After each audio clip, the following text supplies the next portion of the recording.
আসসালামু আলাইকুম। ওয়ালাইকুম আসসালাম। ছোট্ট আপু কেমন আছো? এই তো আছি আলহামদুলিল্লাহ ভালো। আপনি কেমন আছেন? আল্লাহ তাআলা খুব ভালো রাখছে। যাই হোক, তোমার নামটা কি জানতে পারি?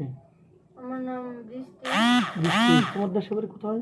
টাঙ্গাইল ভরপুর। টাঙ্গাইল বোয়াপুর। যাই হোক, তোমার ফ্যামিলিতে কে কে আছে? আমার ফ্যামিলিতে আমার মা বাবা কেউ নেই। আমি আমার শাশুর কাছে মানুষ হয়েছি। তো আমি এখন অসহায়। ও আচ্ছা, যাই হোক, তোমার মা বাবা নেই বলতে কি মারা গেছেন নাকি ছোটবেলায় রেখে চলে গেছেন, কোনটা? হ্যাঁ, ছোটবেলায় রেখে মারা গেছে। ও ও, আচ্ছা আচ্ছা। তোমার চাচ্চু কাছে তুমি বড় হয়েছো, এই তো? হ্যাঁ, আমার শাশুর কাছে বড় হয়েছি। আচ্ছা, পড়াশোনা কতটুকু করেছো? বেশি পড়াশোনা করতে পারিনি, মা বাবা নেই। এইট, মানে তারও একটা নাম আছে না, 8 পর্যন্ত পড়াশোনা এসেছে, পরীক্ষা দিছো, কোনটা? এই পর্যন্ত ও, এইট করছি। পর্যন্ত লেখাপড়া করছো। তোমার লেখাপড়া কি আরো ইচ্ছুক ছিল, মানে হ্যাঁ, ইচ্ছুক ছিল কিন্তু করতে পারিনি, ও মা আর বাবা কেউ নেই, আর্থিক ও সমস্যার মধ্যে। আর্থিক সংকটের জন্য করতে পারো না, তাই না? তো যাই হোক, আমাদের ক্যামেরার সামনে কি জন্য আসছো আর কেমনে জানছো যে আমাদের ক্যামেরার সামনে গেলে আসছি, উপকার হতে আমি পারে? অনেক জায়গায় ঘুরছি, চাকরি বাকরির জন্য পাইনি। তো আমার খাওয়ার মতো কিছু নেই, থাকার মতো জায়গা নেই। তো সেই জন্য আপনাদের ক্যামেরার সামনে আসছি যে আমার পাশে যদি কেউ থাকে, আমি একটু অসহায় মেয়ে আর কি, তার জন্য আসছি। যাই হোক, তুমি যত আসছো অবশ্যই সাড়া পাবে। তোমার চেহারা সুন্দর, তোমাকে কেউ ভালোবাসার বা প্রেমের প্রস্তাব কেউ দেয়নি? না, এখনো পর্যন্ত দেয়নি। রাস্তাঘাটে বা মার্কেটে বা কোথাও দাওয়াত খেতে গেছো, কেউ প্রেমের না, প্রস্তাব আমার দেয়নি? কেউ দেয়নি। কেন এত সুন্দর চেহারা, তোমাকে প্রেমের দেয়নি প্রস্তাব? কারণ আমি একটু অসহায়, আমার আর্থিক সামর্থ্য নেই, কারণ কিভাবে আমার একটা প্রস্তাব দিবে।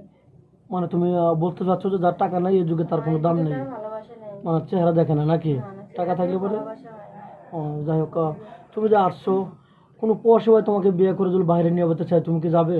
হ্যাঁ, আমি যাবো, আমার কোনো আপত্তি নেই। আচ্ছা, আর কোনো প্রবাসী ভাই যদি তোমাকে বিয়ে করে তোমার চাচার বাড়ি তোমাকে রেখে তোমার সাথে বসবাস করতে চায়, তোমার কাছে থাকতে চায়, তার বাড়ি ঘরদর নেই, তোমাকে বাড়ি ঘরদর করে দিবে, তাহলে কি তোমার কোনো আপত্তি থাকবে? না, আমার কোনো আপত্তি নেই। বয়স তাহলে বেশি হলেও আমার কোনো আপত্তি নেই। সে যেখানে থাকবে আমি সেখানেই থাকবো। তুমি শুধু তো আমি মুসলমান, ভালোবাসা নামাজ চাই। নামাজ কালাম তো হ্যাঁ, পড়া হয়। নামাজ কালাম পড়ি, কোরআন শরীফ পড়ি। আচ্ছা, যাই হোক, দেখেন দর্শক বন্ধু, এক কথায় গোবরে পদ্ম ফুল, এত সুন্দর চেহারা, তাদের মতো ফুটফুটে একটা মেয়ে, আর টাকা পয়সা নাই, ইতিম মেয়ের জন্য আমাদের ক্যামেরার সামনে আসছে। টাকা পয়সা থাকলেও হয়তো আমাদের এখানে আসতে হতো না, হয়তো ওর কপালটাই খারাপ। যাই হোক, আমরা যতটুকু পারি সহযোগিতা আমরা করবো। তো যাই হোক, কোনো প্রবাসী বা যদি ওই থাকা অবস্থায় তোমাকে বিয়ে করতে চাই, তাকেও চালাতে পারবে, তোমাকেও চালাতে পারবে, তোমার কোনো আপত্তি আছে? না, আমার কোনো আপত্তি নেই। সে যদি আমাকে বিয়ে করে, তার তাতে কোনো আপত্তি নেই। অনেক সুন্দর কথা বলছো, কারণ সে চালাতে পারলে তোমার তো কোনো সমস্যা নেই নাকি? না, আমার কোনো সমস্যা নেই। যাই হোক, তুমি কি আদৌ ফোন কিনেছো, ফোন আছে তোমার? না, আমার কোনো ফোন নেই, আমার কোনো খাওয়ার মতো জায়গা নেই, থাকার মতো জায়গা নেই, আমি খুবই অসহায়, আমি ফোন পাইবো কই? আচ্ছা, যাক, তুমি যে পোশাক পরেছো এটা কি তোমার না কারো থেকে নিয়ে না, আসছো? আমি আমি অন্য কাপড় থেকে নিয়েছি, আমার কোনো ভালো এই টাইপের কোনো পোশাক নেই। দেখেন, ওর গায়ে যে পোশাক আছে এটা ওর না, আর শীতের দিনে একটা শীতের কাপড়ও নেই। খুবই অসহায়, আমরা যতটুকু পারি আমরা হেল্প করব। আর দর্শক বন্ধু, আপনারা হেল্প করলে হেল্প করতে পারেন। আর বিয়ের সাথে করতে চাইলে আমাদের নাম্বার দেওয়া থাকবে স্ক্রিনে, মানে ইউটিউব চ্যানেল কর্তৃপক্ষ নাম্বার দেওয়া থাকবে। কেউ ভিডিও কল দেবেন না দয়া করে, ভিডিও কল দিলে ব্লক করতে বাধ্য হবো। ভালো থাকবেন, সুস্থ থাকবেন, এই জন্য এবারের মতো শেষ করতে চাই। আল্লাহ হাফেজ।